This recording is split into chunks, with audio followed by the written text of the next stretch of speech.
কিভাবে সৃষ্টি হলো ইসরায়েল রাষ্ট্র, ফিলিস্তিনের কাছ থেকে কিভাবে ছিনিয়ে নিল তারা। ফিলিস্তিন ও ইসরায়েল সৃষ্টির আসল ইতিহাস জানব আজকের এই ভিডিওতে। আপনাদের সবাইকে স্বাগতম অ্যামেজিং ইনফোর পক্ষ থেকে। যারা এই চ্যানেলে নতুন তারা সবাই চ্যানেলটিকে সাবস্ক্রাইব করে আমাদের সাথেই থাকুন। 4000 বছরের আগের ইতিহাস, এক যাযাবর জাতি কিভাবে আজকের ফিলিস্তিন ধ্বংসকারী দানবে পরিণত হলো। ইহুদি, খ্রিস্টান ও মুসলিম এই তিনটি ধর্মেরই জাতির পিতা ছিলেন হযরত ইব্রাহিম আলাইহিসসালাম। তার ছিল দুই পুত্র, ইসহাক আলাইহিসসালাম এবং ইসমাইল আলাইহিসসালাম। ইসহাক আলাইহিসসালাম, যার বংশধররা পরিচিত ছিল বনি ইসরাইল নামে, এবং ইসমাইল আলাইহিসসালামের বংশধরদের মধ্য থেকেই আগমন ঘটে সর্বশেষ নবী হযরত মুহাম্মদ সাল্লাল্লাহু আলাইহি সাল্লামের, অর্থাৎ মুসলিম জাতির। হযরত ইসহাক আলাইহিসসালামের ছেলে ইয়াকুব আলাইহিসসালামের আরেক নাম ছিল ইসরাইল। তার 12 পুত্রের মধ্য থেকে বংশ বিস্তার ঘটে, যাদের নিয়ে গঠিত হয় বনি ইসরাইল। এই 12 জনের মধ্যে একজন ছিলেন ইয়াহুদা। এই ইয়াহুদার বংশধরী সংখ্যায় বড় হয়ে ওঠায় পুরো বংশ পরিচিতি পায় ইহুদি নামে। তবে মনে রাখুন, সব ইহুদি বংশধরী ইহুদি ধর্মাবলম্বী নয়, আবার সব ইহুদি ধর্মাবলম্বীরাও ইয়াহুদার বংশধর নয়। তাদের ইতিহাস শুরু হয় কেনান নামক স্থানে, যা বর্তমানে ফিলিস্তিনে অবস্থিত। পরে দুর্ভিক্ষ দেখা দিলে ইয়াহুদা ও তার ভাইয়েরা মিশর চলে যায়। সেখানে তাদের ভাই ইউসুফ আলাইহিসসালাম তখন রাজা ছিলেন। তাদের এই অবস্থান ভালোই ছিল যতক্ষণ না ক্ষমতায় আসেন ফেরাউন। অর্থাৎ ফেরাউন আসার আগ পর্যন্ত তারা সুখে শান্তিতেই বাস করছিল মিশরে। ফেরাউনের আমলে বনি ইসরায়েলদের উপর নেমে আসে চরম অত্যাচার। আল্লাহ তখন তাদের মুক্তির জন্য পাঠান হযরত মুসা আলাইহিসসালামকে এবং দেন তাওরাত কিতাব। মুসা আলাইহিসসালাম আল্লাহর সাহায্যে ফেরাউনকে নীল নদে ডুবিয়ে বনি ইসরায়েলদের মুক্ত করেন। কিন্তু এরপরই শুরু হয় আসল বিপর্যয়। মুসা আলাইহিসসালামের ওফাতের পর, অর্থাৎ মৃত্যুর পর, তারা আল্লাহকে ভুলে গিয়ে শুরু করেন গরু পূজা এবং অন্যান্য পাপ কাজে লিপ্ত হয়। ধীরে ধীরে তাদের ভেতরে দ্বন্দ্ব ও ক্ষমতার লোভ সৃষ্টি হয়।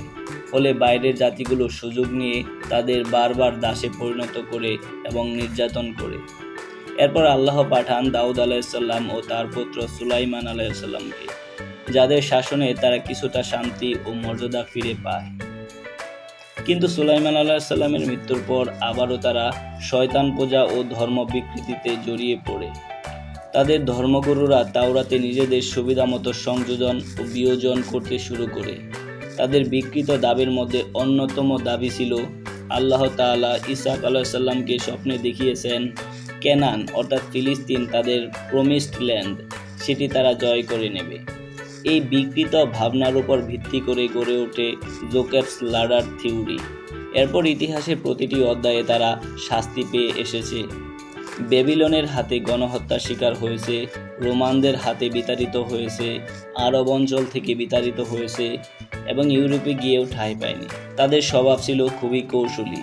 যেখানে আশ্রয় পেত সেখানেই ধীরে ধীরে প্রতিবেশীদের জমি দখল করত।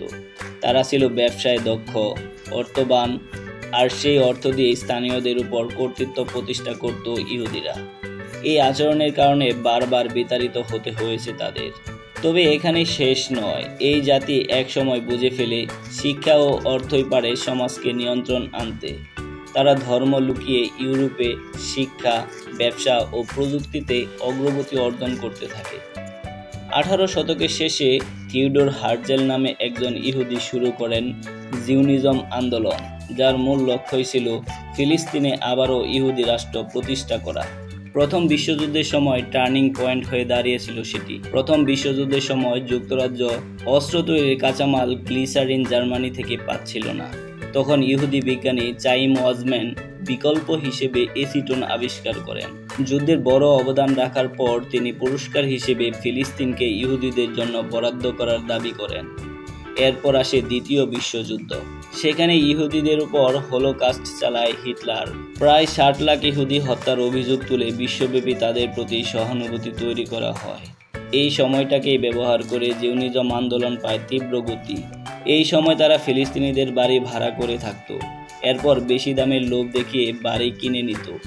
কিছু কিছু জায়গায় তারা শক্তিশালী হয়ে বাড়িঘর দখল করা শুরু করে। এরপর ফিলিস্তিনিরা আন্দোলন ও প্রতিবাদ করে যে তাদের ঘর-বাড়ি দখল করে নেওয়া হচ্ছে। এই সংকট সমাধানে ব্রিটেন ও জাতিসংঘ ঘোষণা করে 12 কোটি ফিলিস্তিনের জন্য 55% জমি হচ্ছে ফিলিস্তিনের, আর মাত্র 6 লাখ ইহুদির জন্য জমি হচ্ছে 45%। এই অন্যায়ে জন্ম নেয় ইসরায়েল রাষ্ট্র, যার প্রথম প্রেসিডেন্ট হন সেই চাইম ওয়াজম্যান। ইসরায়েল রাষ্ট্র ঘোষণার ঠিক 6 মিনিটের মধ্যেই আমেরিকা স্বীকৃতি দেয় তাদের। তারপর ধাপে ধাপে তারা ফিলিস্তিনদের জমি, ঘর, অধিকার কেড়ে নিতে শুরু করে। আর আজ গাজা, রাফা এবং পশ্চিম তীর সব ধ্বংস করে দিয়ে নিজেদের রাষ্ট্রকে দানবীয় রূপে দাঁড় করিয়েছে ইসরায়েল। আর আমরা মুসলিম বিশ্বের নেতারা মুখ কুলো পেটে চুপ করে বসে আছেন। আমরা চোখের সামনে গণহত্যা দেখেও সোচ্চার হচ্ছি না। ইতিহাস জানো, চোখ খুলে শত্রুকে চেনো, আর নিজের বিবেককে প্রশ্ন করো, আর কত চুপ থাকবো।